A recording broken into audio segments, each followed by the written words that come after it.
Starting our allergies and asthma lecture.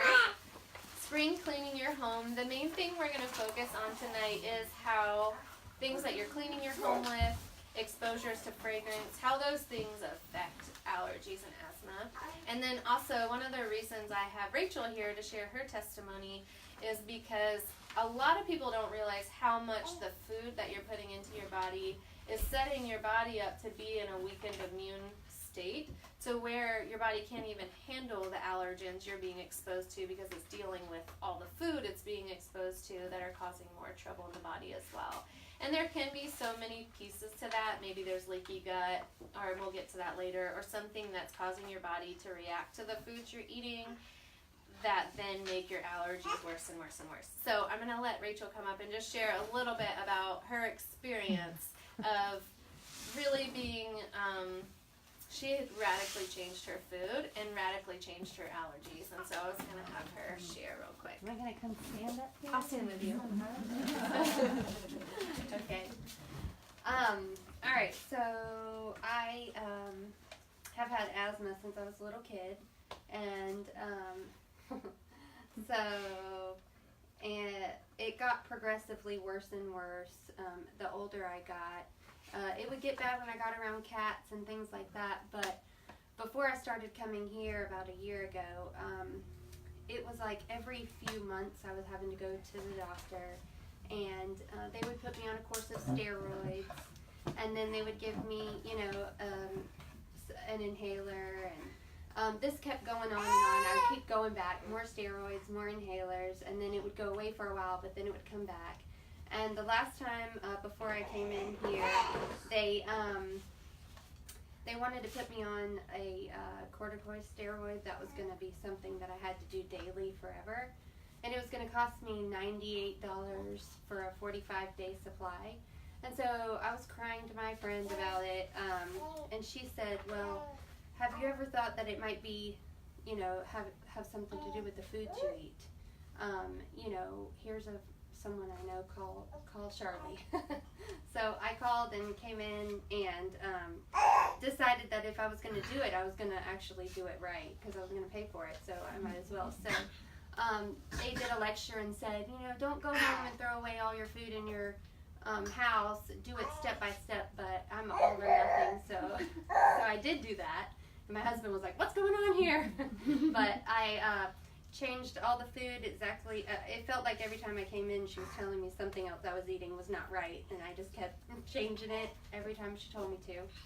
And then it was only a couple months later that I started to feel different, and it's been a year since and I haven't been to the doctor. I haven't had to go get steroids or anything like that. I've hardly ever used my inhaler in the past year.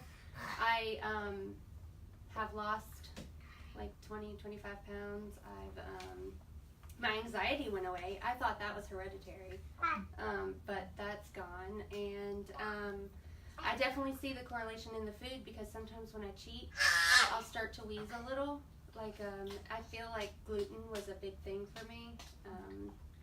Sometimes I can remember snacking on some goldfish in Sunday school.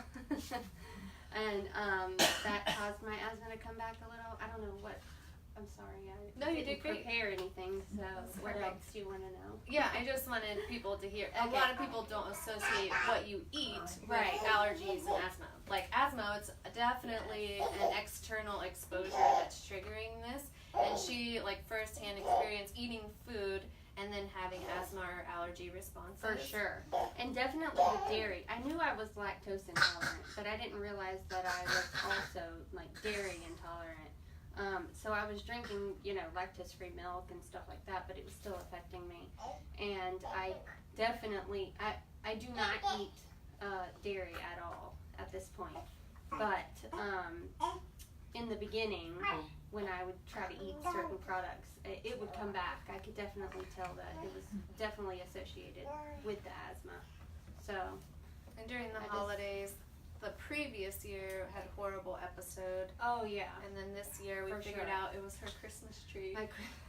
Yeah. Allergic to Christmas trees. Yeah. And we did not figure that out until we actually bought one this year, so we had to donate Because it. she was doing so good, so I it was know. easy to identify the night they brought the Christmas tree, and then Yeah, it's like, yeah, that's right. You know, So. it's funny. That's what I realized this year. Thanksgiving, all the gluten, the Christmas tree, Mhm. and by January, I was like dead. yeah.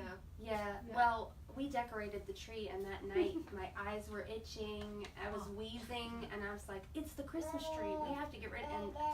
And I had a friend come over and undecorate it for me the next day and get rid of it. My husband was so mad, we spent like $50 on a Christmas tree that we had to like get rid of.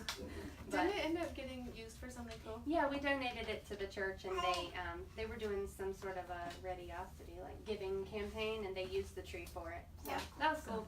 I got to It was see my really tree neat. every day 'cause it's the same preschool that my son goes to, so I would pass it in the walkway. So I still got to see the tree, but at a distance. So Good job. anyway, so haven't had to spend any money on any medicine in the last year, and I feel great. I can breathe.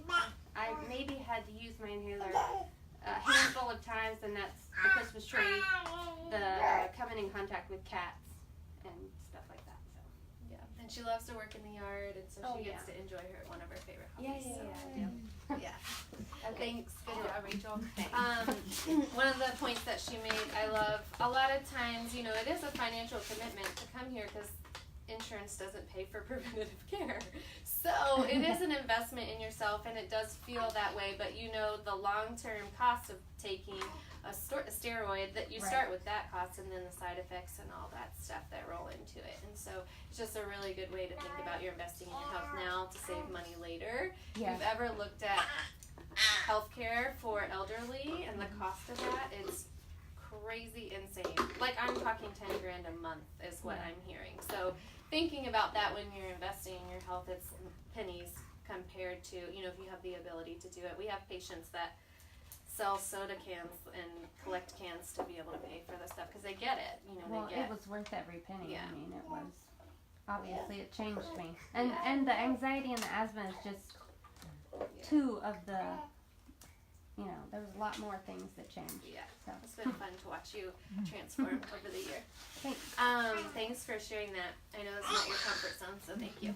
Yeah, I can go live when I can't see people, but Yeah. but I could see you here. You're like, It's nervous. Okay, so we'll jump into this and we'll talk about some of the things that Rachel changed in her life and some of the things that a lot of people don't realize affect them. So you'll see at the top just some quotes about chemicals and fragrance. Chemicals and fragrance are an unregulated industry. So it's been since 1938 that any law regulating the cosmetic industry has come about. Since 1938, there's been no law against like what the chemicals and things are that they're putting in our cosmetics. So that's a topical thing to think about. But also cleaning products, unlike foods, beverages, and cosmetics and consumer products, they're not required by federal law to put an ingredient list on it. So I've seen that, like picking up a chemical cleaning product, I'm looking for ingredients and it's not on there. And you're like, oh my gosh, like there's no ingredient label, but they're not required to put it on there. And these are obviously linked to asthma attacks, skin rashes, and cancer. So if they're not willing to put the label on there, it's a huge red flag, right? If they're not going to be transparent about what's in the product. So that would be one to skip over. We've added so many chemicals to what we do. Like what Americans are exposed to every day chemical-wise is crazy. We've added 80,000 different chemicals to what we use in the last 50 years. That's a lot. And so when you guys come in and we test you for this chemical and this metal and you're like, what was it? I'm like, honestly, you're breathing. Like you can try your best to find it, like, and we want you to do that. But if you live on planet Earth, like in America, you're just surrounded by chemicals. Indoor air pollution is in the top 5 of environmental problems in America. And if you go through the average American home and the way that we over-sanitize, for one, that's a different topic, but over-sanitize and we clean, and the fragrances we have in the walls and the candles, the lotions we put all over our bodies, the fragrance all over every piece of clothes that we wash, our sheets, our bedding, everything is just covered in fragrance and chemicals. So we're just really surrounded.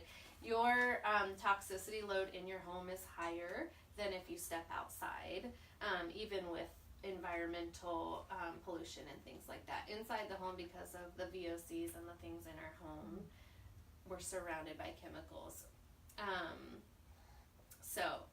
So in the investigation of 2,000 household cleaners, there's a bulleted list here. What was discovered: fumes from some of the cleaning products may induce asthma in otherwise healthy individuals.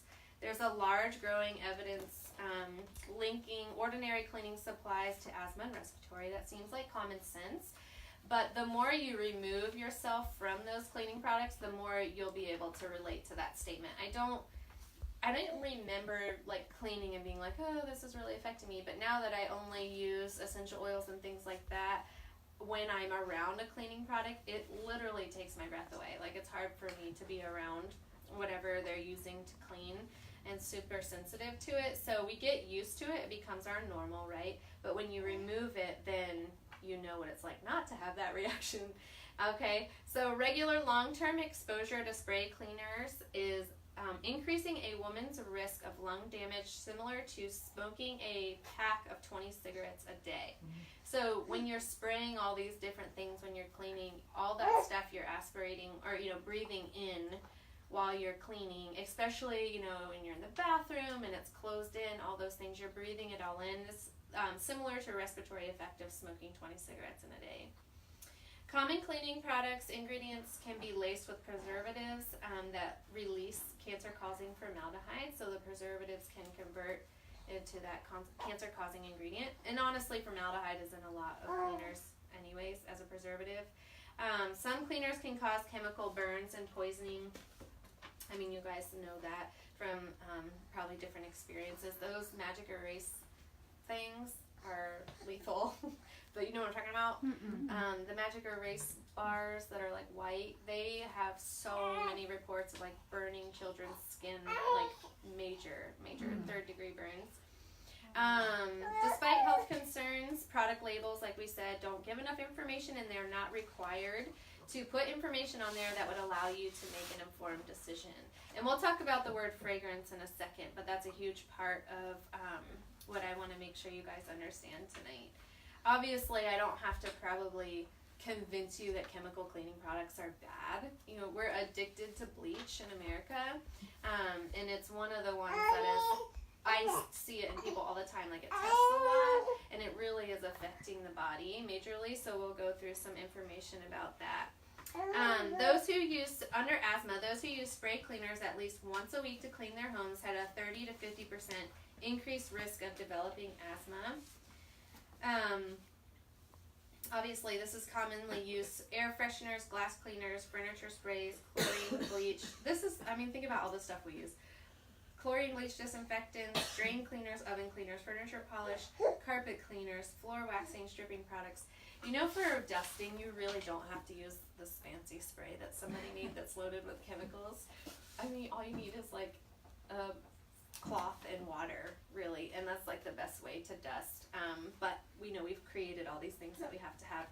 Down there, you'll see some of the things listed as the words to look for. We're talking about quaternary I can't talk. Ammonium. Why can't I say that word today? Anyways, quats they're called, are in germ killers and antibacterial cleaning supplies, air disinfectants. The most common way people are exposed to this chemical is in fabric softener. So fabric softener is one of the ones that really affects people. It stays on your clothes for starters, and then that fragrance is just leaching onto you all day long. And we love our clothes to smell good. Like, that's an American thing. Like, we love to pull the clothes out and smell. I love it too.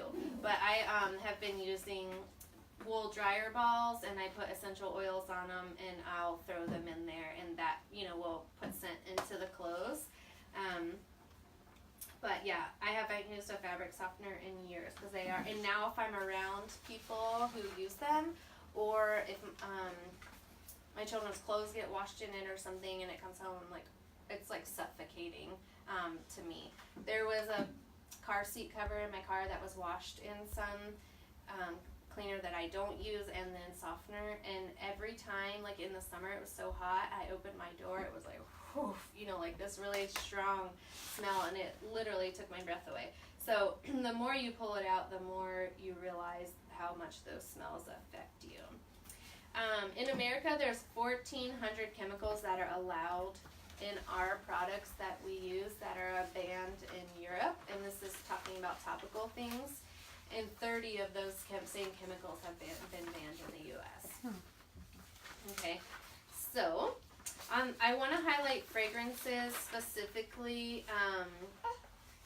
I'll save that for later. We'll come to that. I want to talk about it twice.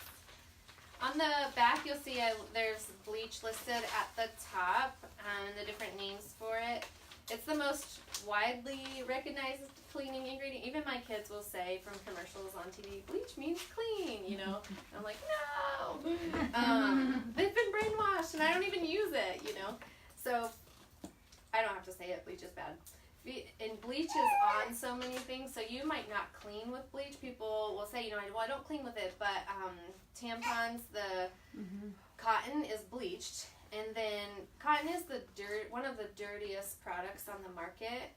It's usually genetically modified, laden with pesticides, like they hose it down with pesticides, and then they turn it into things like clothes and tampons. Well, you think about tampons and feminine products, you're holding inside of you for hours and hours and hours.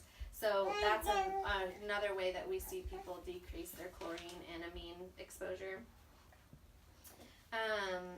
So we already talked about indoors versus outdoors. Pine and citrus-based cleaners contain volatile chemicals called terpenes, which can indirectly cause asthma attacks, like especially the artificial pine fragrance. It really can affect people. And at the bottom, you'll see kids. 1 in every 10 in the U.S., 9.3% of the U.S. population under age 18 has asthma. And just think about like how that's changed over time just because the number of chemicals that we're exposing ourselves to. I wouldn't say that I have allergies, and I painted some of you were around me during this time because it wasn't that long ago. I painted my living room, and I did 2 coats in one day, and I did not do a good job venting the room. It was cold outside, whatever. So I was the one holding the cup and cutting in all the edges. And I was like, I don't know why people pay people to paint. This isn't that bad. Like, I love it. I love the finished product thing, all that stuff. And my husband did the rolling. But I think because I had my face so much in the cup and I was doing it, I literally burned my throat and lost my voice for like a week and a half to 2 weeks. Like, it burned. Like, the inside of my throat felt like I burned it. Which is crazy just from painting. So obviously it would have been better to open the windows and pay attention to that. Next time I might pay someone because it was horrible, and then wear a mask. Allergies, you'll see that's the next section we're going to talk about. The very properties that make cleaning products effective also mean they inflame delicate tissues such as the skin, eyes, nose, throat, and lungs. So think if something is like taking the color out of tile grout and changing, you know, stuff that you're working on. Like think about this inside of our skin is so, in our nose is so thin that you can absorb essential oil vapors through that layer of skin and get it into your bloodstream. So just think about these chemicals and stuff that we're breathing in and how it's getting into our bloodstream. So you cannot even touch bleach, like touch it, but if you breathe it, it's going into your bloodstream. Volatile fumes released during ordinary cleaning can contaminate the air for up to 20 minutes after use. I mean, you guys have experienced that. People are like, oh, I cleaned, you know, a long time ago, and you're like, holy cow, I can still smell it. It hangs around. In 2009, there was a 13-country research team found that people who use bleach at home 4 or more times a week were more likely than non-bleach users to suffer lower respiratory tract symptoms such as wheezing, coughing, and shortness of breath. Okay, here's my fragrance soapbox. Okay, so you'll see natural fragrance and fragrance listed on skincare, makeup, cleaning products, laundry detergent, all that stuff. It'll say fragrance, candles, it'll say soy wax and fragrance. The word fragrance by law can just be used as an indiscriminate word. That one word can represent over hundreds of chemicals they use to make the scent in that whatever it is. So they can call it natural fragrance, but it's complex chemical mixtures that they use to make the smell. But I read it's anywhere from like 10 chemicals to hundreds and thousands, but they can just write that one word and call it a day. But all of those things are affecting you. The way that we're seeing it affect people extremely is endocrine. Fragrance is a huge endocrine disruptor. If you wear perfume, do not spray it right here. Your thyroid is right here, and so that's what women do. We spray perfume right here. Your parathyroids and your thyroid are right here, and you're spraying it right onto your thyroid. And so I'm curious. I mean, I can't tell you how many people we see that are on Synthroid or some kind of thyroid medication. It's like, I would say 50 to 70% of the women who come in are on a thyroid medication. And so I just wonder, like, the amount of chemical fragrance that we put on our bodies every day and that we're exposed to and spray right on our thyroid. There are studies that they're doing about that. So just be cautious if you use fragrance. One thing I tell people is, like, spray it in your hair. You know, like, it's less on your skin, so you can still, I know we like to smell good, right? Or use natural fragrance like essential oils. So it doesn't affect your endocrine system, okay? So that's a major thing that we're seeing. And then also, obviously, you see it affect people's respiratory and so much eczema, so much dermatitis and things coming through. And that eczema is complicated, but fragrance and things are a part of that. Okay, does anyone have questions about that? Have you guys seen that where it just says fragrance and you're like, that doesn't sound bad, right? Look for them to list exactly what essential oil they use to make something smell a certain way. And not all essential oils are created equal, but it's a step in the right direction. Okay, so let's talk about food, because most people do not associate food with allergies and asthma, but like Rachel shared, that was a huge contributing factor to her healing. Some of the most common ones that I'm sure you guys have heard are wheat, mostly because of gluten, dairy, corn. Corn surprises people, but corn is a big contributor. Corn is the most genetically modified food in the world, or a corn byproduct in almost every single thing that we eat. Then it becomes an allergen to the body because we're hyper exposed to corn. Like if you look at ingredients, corn syrup, corn starch, corn everything. It's in everything, and it's a genetically modified food. I saw, we watched these food documentaries online, but where this lady was making corn tortillas out of her like native corn that they went and grew so that she could have these tortillas in her restaurant. The corn looks nothing like our corn. Like it was so sporadic and sparse, like the kernels on the cob. You know, ours is like every kernel, and you know, it's just beautiful and perfect looking. Well, the like natural corn did not look anything like our corn, and I was like, oh my gosh, this is not good. Like not even remotely close. So I'm sure there's varieties of corn, but it was alarming to me to see that. Soy, which is in everything, so hyper exposure, think about that again. Peanuts, everything's fried in peanut oil because it's cheap. And then nightshades. Does anybody know what nightshades are? Potatoes and eggplant. Tomatoes, yeah. The nightshade fruits and vegetables, people can have allergies to those. They're high histamine foods. So if you have a lot of histamines in your body, then you're going to react to those foods. And what do you guys think is going on here? There's some people here I can ask. Were there so many people allergic to food when you guys were growing up that you remember? No. Yeah, it's crazy. Even when I was in school, there wasn't a peanut table. There wasn't a gluten-free zone everywhere you went, and so everyone's becoming hyper allergic to food. There's so many reasons for that, and so we'll just go over some of them so you can start paying attention. One of them is that our food has been changed and altered. Like everything's being genetically modified. so that they can hose it down with pesticides and the food still keeps living. Like, that should be alarming to us, right? If you can hose a field of crops down with pesticides, but the food keeps living and the weeds die, like, probably not a good thing. And there finally was that big court hearing where the guy who tends the golf courses he won his case where he was dying from cancer from using Roundup, which is sprayed on all of our food. Okay, so there's that. And then the other part of it is the major gut disruption we have, especially in our country. There's a couple parts of that. We over-sanitize. If you take a sample of the gut microbiome of the people living in America and you compare it to other countries, the variety of bacteria we have in our guts and the strains and all that stuff is so minimal compared to other countries because we antibacterial everything, so we've wiped out the good guys too. And so we have these really weakened immune systems and weakened gut. We use antibiotics like candy for viruses even, and so I think that our population is getting more and more educated, like, hey, you said this is a virus, why am I taking an antibiotic? And starting to question that, and I think that people are realizing we overuse them. I think antibiotics are a miracle, and we need them, but they're overused. Like, my husband's story is he hasn't had to use an antibiotic for, he used to get pneumonia twice a year, and he hasn't had it since 2012 with all my witchcraft, as he calls it.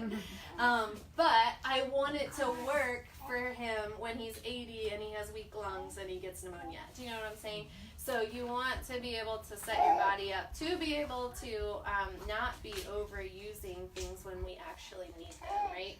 So about the gut, so we overuse antibiotics. So it wipes everybody out, and then we're eating the glycophosphate and the foods that are just stripping our guts of the barriers that are supposed to be there. So we have this like mucus layer, it's one of my favorite things to talk about, on top of the cells in our GI tract, and that's getting wiped away and irritated and worn away from the foods that we eat. And then the proteins of the food that we eat are able to slip through the cell wall, and then it's going into our bloodstream, and our body is like, your food is not supposed to be in your blood. So the body goes and attacks it, and then you have this food allergy, autoimmune response to the foods that you're eating. Okay, so that's why we spend so much time rebuilding the gut. You'll hear me talk about that, because if that's not in place, then you will have an increase in allergies in response to food. So we call them sensitivities in our office, but that's why it's important for you to start weeding those out, and we try to have you do that gradingly, so that, so not Rachel was all or nothing, but I said the same thing to Dr. Christie too. I was like, I'm just going to stop eating it now, but, everyone's different, so we want to help you do it in a way that can be a true lifestyle change. So there's lots of reasons why we're responding to food the way that we are. So just be thinking about that. If you know what your food sensitivities are, try to not make it a burden for your body. And then be eating good, like kefir and probiotics and fermented foods, and putting that good fiber in there for the bacteria to live off of, and then also putting the good bacteria back. So that's one of the best ways to work on allergies, is to actually heal your gut. We usually find a liver or spleen dysfunction in there too, and so being really nice to your liver or your spleen, and be nice to it, like alcohol consumption, chemical overload, everything that we put in our bodies, the liver has to filter, and the kidneys. So be easy on your liver, and it'll help you also handle allergies better. Does that all make sense? Did I get too sciencey? Okay. So in your, it says, so what can we do? The chemicals that accumulate in your body over a lifetime cause a body burden. And that's why some people will say, how come my allergies have gotten worse as I'm getting older? Well, the problem is getting bigger and bigger. And we'll talk about that with my beautiful triangle in a second. The burden is accumulating in the body. So just try and reduce the toxic load in your home. Don't feel overwhelmed. We don't ever want you guys to be like, okay, I'm going to the way I clean the bathroom, I'm going to green that up, and I'm going to start there. Okay, don't feel like you're just going to crawl in a hole somewhere and let mold grow all over your house. All right, so essential oils. I'm going to give you some practical tips of what you can do. So there are anti-mold, mildew essential oils that you can use. All-purpose cleaners. So I gave you a handout that listed like some of my recipes for making stuff with essential oils. doTERRA does a really good job of making stuff easy for consumers because all of us are like, what, now I gotta go home and make toilet bowl cleaner? You know, that's overwhelming. So they make a cleaner concentrate, and I meant to bring a sample bottle of that. But it's the On Guard cleaner, and you put 2 tablespoons of it in like a 16 to 24 ounce bottle. I have one in each bathroom. In the kitchen, it does granite, stainless steel, sinks. I clean everything with it. Mirrors, glass, toilets. I just showers. And I love that my kids can help me clean. Like, they get in there and it's all over their feet. I'm like, well, they're getting essential oils. It's, you know, they're just absorbing the good stuff. And I don't have any respiratory reaction to it at all. So that's what's really cool. I love it. I use it too, and it lasts forever. Yeah, it does, because it's like bottle. a big bottle that you make bottles out of.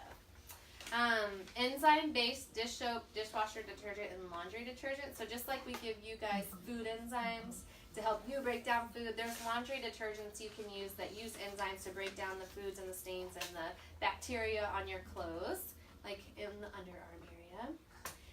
Vinegar and baking soda are an amazing combination for just about anything. Like, I run vinegar through all my laundry as a softener, and it also helps with any odors in the towels and stuff like that. I just always run about a half cup of vinegar through all my clothes, white vinegar. I just buy the big jug from Publix.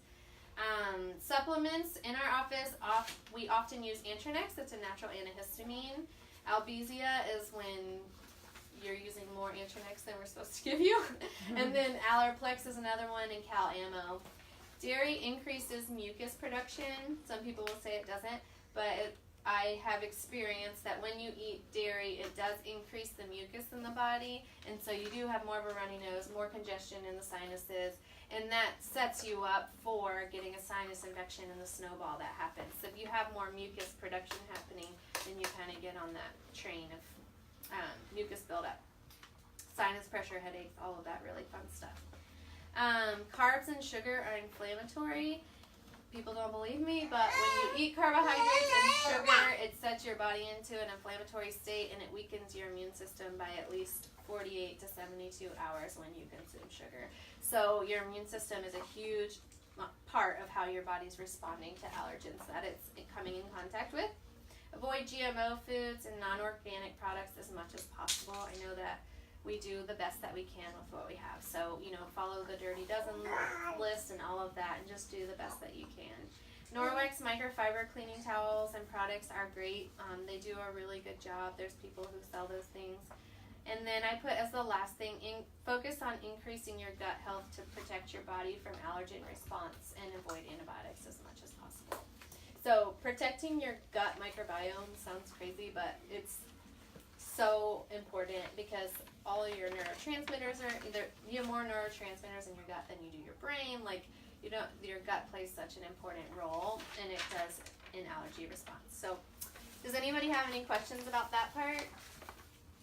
There's also another handout we put in there from EWG. That's a great place to go. It's called Environmental Working Group. And you can go on their website and you can type in a product that you're using, and they'll go through and they rate every single ingredient in the product. If that company has given them their ingredient list, some of them won't. But if they've given their ingredient list, they can go through and they mark each ingredient and rate it and how it affects the body. So you can utilize that website, but that handout gives you a lot of really good data about cleaning and cleaning products and things that you're using in your home.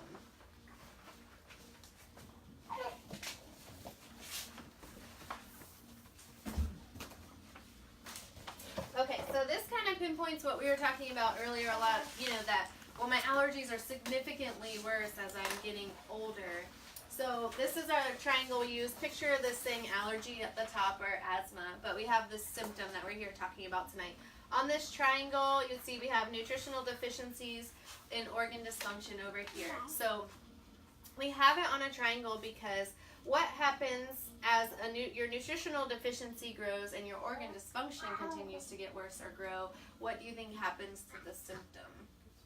It gets worse. Like the symptom is the red flag that these two things are happening.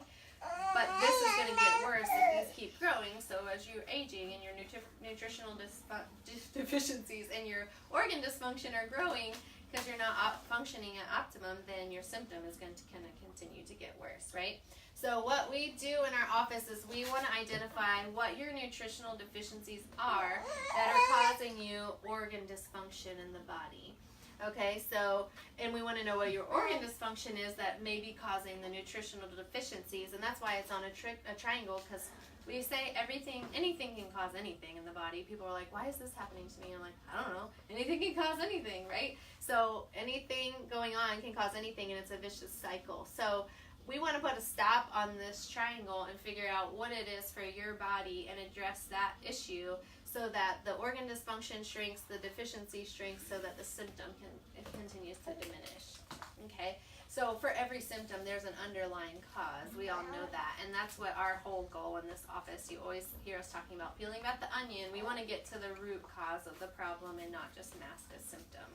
We could pop a lot of pills into you for a problem, but we're like, okay, keep telling us about that. Keep telling us about that. We'll hopefully be able to address it, but we're waiting for the body to present it as the main issue. So sometimes we will, if we feel enough sympathy for you, let you pop a pill for a problem, but we usually wait for the body to resolve it. Okay?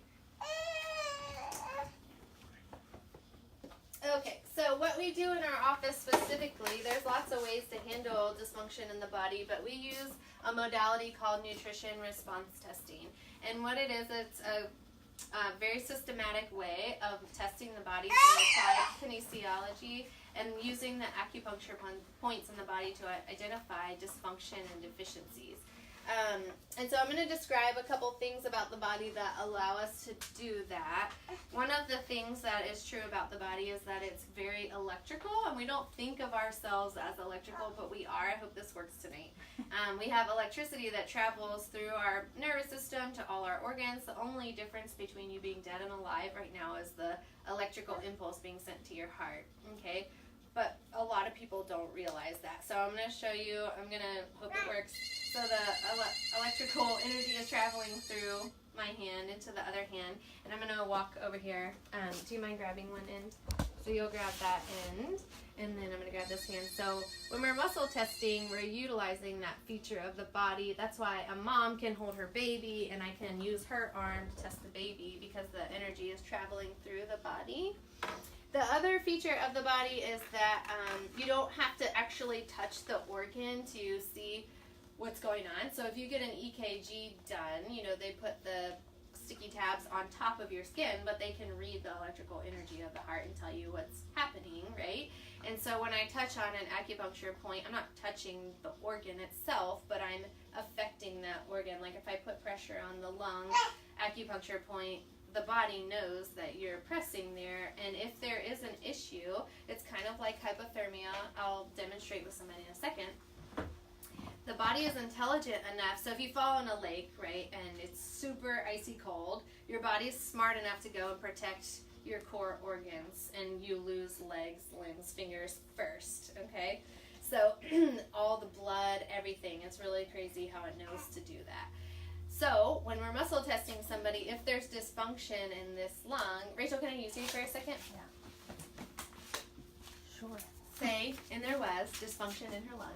Okay. And I'm pressing, she has natural strength and energy in her arm when I just press on her arm. I'm not touching anything else, so she can match my pressure. But if there's dysfunction in her lung and I put pressure on that dermatome or that point, then her arm's going to weaken because the body's intelligent enough to go protect that organ. Okay, and so it's a fascinating thing that happens. With the supplements, we use all whole food nutrients and herbs in our office, and so everything in life has its own wavelength. And even so, the blends of the nutrients that we have here have their own wavelengths coming out of them. So the sun is super powerful example. So the sun is super strong, but obviously it has wavelengths coming out of it. If you stand in front of a window, you can feel the warmth on your skin. You can see the dust particles riding the wavelengths right in the when you look at them. and you can feel it, but we don't see the wavelengths. There's radiation coming out of all of our phones right now, but we can't see them, but we know that they're affecting our bodies, right? I usually cannot muscle test somebody if they're holding their phone, like they can't hold their arm up. So they're affecting us. There's wavelengths coming out of them. So your body is intelligent enough to respond to the wavelengths coming out of the food that we put on your body. So if it's just the right thing for Rachel's body and she's holding this, they used to make you put it in your mouth to muscle test. So we've come a long way, so be grateful for that, because that would not taste very good. All right, so if I press on your lung and this is just the right thing for her, then her body doesn't have to go send support to the lung because it has what it needs to function at optimum, and her arm will stay locked. But if it wasn't, say I gave her, this is what I love about muscle testing, this thing I know is really bronchoeffect, is so great for lungs, and I give it to her, and it does nothing, her body doesn't like it, or it's not helping the situation. So that's what's really cool, is we're really designing it for your body. Okay, you can have a seat. Okay. So we're utilizing those different features of the body, which is really cool. And this bottom part here is exactly what I said. We're designing a nutrition program for your body. So you can have headaches, is a great example. Anyone can walk in the door with headaches. It's one of my least favorite symptoms because there can be 1,000 reasons why somebody has a headache, right? It can be blood pressure, dehydration, mineral imbalance. It could be, like all different reasons. Maybe there's something going on in the brain, so many different things, chemicals, metals, you just name them all. So the program we would build for each of their bodies could be completely different. So we truly are making, we say, a tailor-made black dress for the ladies and a tailor-made suit for the guys, figuring out what their body needs to function at optimum, okay? In the last board, our goal is to build your overall health. That's where we want to get you at the end. Obviously, when you come in, we're focusing on your interferences. Do you have metals and chemicals that are interfering with your body healing? Do you have immune challenges or food sensitivities? Because if I put you on the most perfect, say, asthma protocol, but you have metals and chemicals in your bodies, immune challenges, food sensitivities, then I'm throwing a Velcro ball at a smooth wall. Like, it's not going to stick. Like, that might help a little bit, but we got to handle the things that are keeping your body from being in a state of healing. And so we say you guys come in with a burning fire. Our job is to put the fire out, and that's what we do at first. We're just getting the fire out. And then we put a new foundation down, and then we have to put new walls up and put a new roof on. And, like, when you go through your nutrition journey with us, you'll look back time after, as the years go by. This is like my 4th year on program. You're like, man, you feel better and better and better and better as time goes on, and you didn't realize that you could feel better and better. So that's what we're trying to do for you, is to get you feeling your best always and continually rebuilding that house for you from the wear and tear of living here on earth. The other really cool thing about what we do is I have like a 3-week-old baby, and I also have a 93-year-old patient, all in the same day. We can help any age. We have people who come in on lots of medications that we're able to support their body even, and we know that they need those medications, but in different instances, and we can support their body in handling the medications that they're on, or over time their doctor can take them off some of the medications because we're supporting their body and doing what it was naturally made to do. So it's safe and natural for every age, every ailment, and we'll let you know if it's out of our scope of practice, but we know we can support anyone going through pretty much anything, and so it's got so much versatility. So if you are interested in doing, I'll leave this up here, in doing a quick health check, is anyone not a patient? I think your sister. Okay. If you want, there's a public lecture form in your folder, and you fill that out, and we can do a quick check so you can experience the muscle test yourself if you're interested. So just fill that out, and we'll do that. If you brought a friend tonight, you get a $5 coupon to use towards your care. Okay. You're like, do we count? Are you going to take us out right now? I think if you're both patients. Yeah, I don't know if that counts. All out. Yeah, that's right. But thank you for coming. I hope you learned. We always hope you learn one thing, that you can make a change. So that's it. Even I learned something.